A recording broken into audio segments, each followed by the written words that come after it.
अमृत में आप सभी का स्वागत है। तो हम आ गए हैं भगवत गीता अध्याय 5 श्लोक क्रमांक 19। पिछले श्लोक में हमने देखा कि भगवान कृष्ण ने पंडित की परिभाषा दी कि पंडित कौन है, कौन व्यक्ति है जो ज्ञान में स्थित हो गया है। और जो ज्ञान, जिस व्यक्ति को ये ज्ञान मिल गया है, उसकी पहली विशेषता क्या है कि वो नम्र हो जाता है और वो नम्र होके सोचता है कि मैं भगवान कृष्ण का अंश हूँ। तो जब वो ऐसा सोचता है तो वो कैसा महसूस करता है, भगवान कृष्ण इस श्लोक में बताते हैं। तो भगवत गीता अध्याय 5 श्लोक क्रमांक 19, भगवान कृष्ण कहते हैं, इ एव तर्जित सर्गो येषां साम्ये स्थितं मनः निर्दोषं हि समं ब्रह्म तस्मात् ब्रह्मणि ते स्थिता। भगवान कृष्ण कहते हैं, जिनके मन एकत्व तथा समता में स्थित हैं, उन्होंने जन्म तथा मृत्यु के बंधनों को पहले ही जीत लिया है। वे ब्रह्म के समान निर्दोष हैं और सदा ब्रह्म में ही स्थित रहते हैं। देखिए, भगवान कृष्ण कहते हैं कि जिस व्यक्ति को ये ज्ञान मिल जाता है, वो भौतिक जगत के जो उतार चढ़ाव हैं उनसे डिस्टर्ब नहीं होता, उनसे वो डिस्टर्ब नहीं होता। ये भौतिक जगत में आकर्षण और घृणा ये चलता रहेगा। जो चीज़ हमारे पास नहीं है तो उसको पाने के लिए हम बहुत जी तोड़ मेहनत करते हैं, उसके प्रति इतना आकर्षण हो जाता है। और जब वो चीज़ हमको मिल जाती है तो उसके प्रति फिर हम उदासीन हो जाते हैं, उसके प्रति नीरसता दिखाते हैं। ये भौतिक जगत का स्वभाव है। तो जो किनारे पे जैसे व्यक्ति होता है, समुद्र के किनारे पे व्यक्ति होता है, तो उसको लहरें खूब थपेड़े मारती हैं, लहरों में वो बहुत ऊपर नीचे होता है। लेकिन जैसे जैसे वो अंदर चला जाता है, डीप जाता है, तो वहाँ पे वो शांत हो जाता है, वहाँ पे समुद्र इतना उथल पुथल नहीं मचाता। तो ऐसे ही जो व्यक्ति ये जान जाता है कि वो आध्यात्मिक शरीर है, ये जान जाता है, तो वो फिर अपने में गहरा उतरता जाता है। वो फिर क्या है, वो इस भौतिक जगत की जो ड्युअलिटी है, द्वैतता है, उससे वो ऊपर चला जाता है।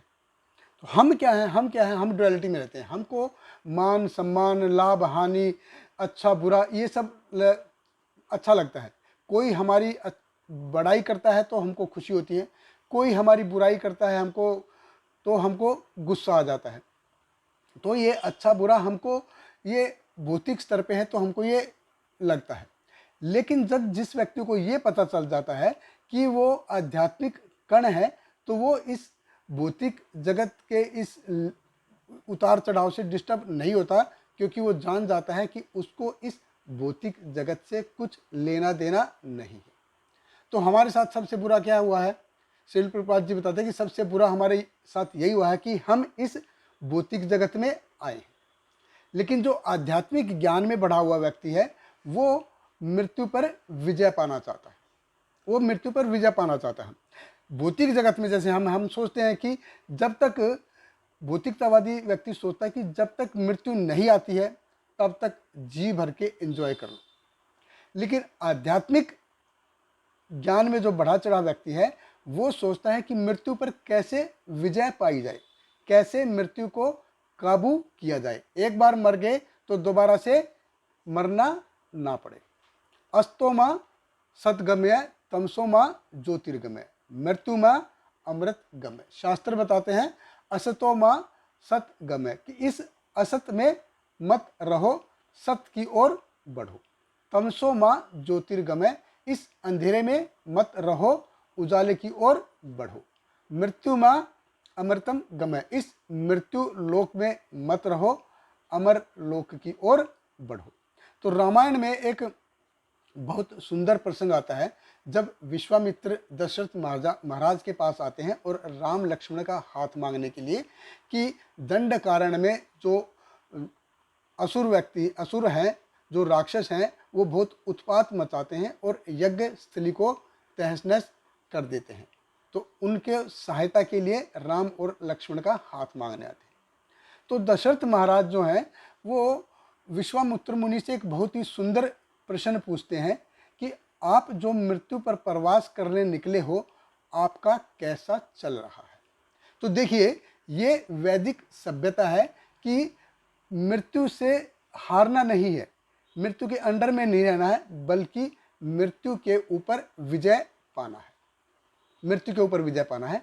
और ब्रह्म सूत्र जो है उसका पहला श्लोक भी कहता है कि अहम ब्रह्म अस्मि, कि मैं ये ब्रह्म हूँ, मैं इस भौतिक जगत का नहीं हूँ, इस भौतिक जगत का नहीं हूँ। और जीसस क्राइस्ट भी कहते हैं कि आप इस भौतिक जगत में रहो, पर इस भौतिक जगत के बन के मत रहो, इस भौतिक जगत में रहो लेकिन इस भौतिक जगत के बन के मत रहो। हमारी स्थिति कैसी है, देखिए जैसे हम अगर पानी में जाएंगे तो 1 मिनट से ज़्यादा हम पानी में रहेंगे नहीं, हमको सांस लेने के लिए ऊपर आना पड़ेगा। मछली का स्वभाव कैसा है, वो पानी में रहेगी, वो ऊपर आएगी तो उसको सांस लेने के लिए नीचे जाना पड़ेगा। ये हमारा स्वभाव है कि हम पानी में अनकंफर्टेबल फील करेंगे, लेकिन मछली है वो अगर पानी से बाहर निकालोगे तो वो मर जाएगी। तो उसी प्रकार हम हैं, हम आध्यात्मिक कण हैं, हम आत्मा है, हम जीवात्मा है। और इस भौतिक जगत में हम अपने आप को ढूंढने का प्रयास करेंगे तो ये कैसे होगा, तो कैसे होगा। तो जिस व्यक्ति ने अपना ब्रह्म स्वरूप जान लिया है, जिसने ये जान लिया है कि वो भगवान कृष्ण का अंश है और अंश रूप में उसका कर्तव्य है, उसकी ड्यूटी है भगवान कृष्ण की सेवा करना। तो भगवान कृष्ण की सेवा करते समय चाहे उसके जीवन में सुख आए, चाहे उसके जीवन में दुख आए, वो उनसे ऊपर चला जाता है, उसके ऊपर इनका कोई प्रभाव नहीं पड़ता जब तक।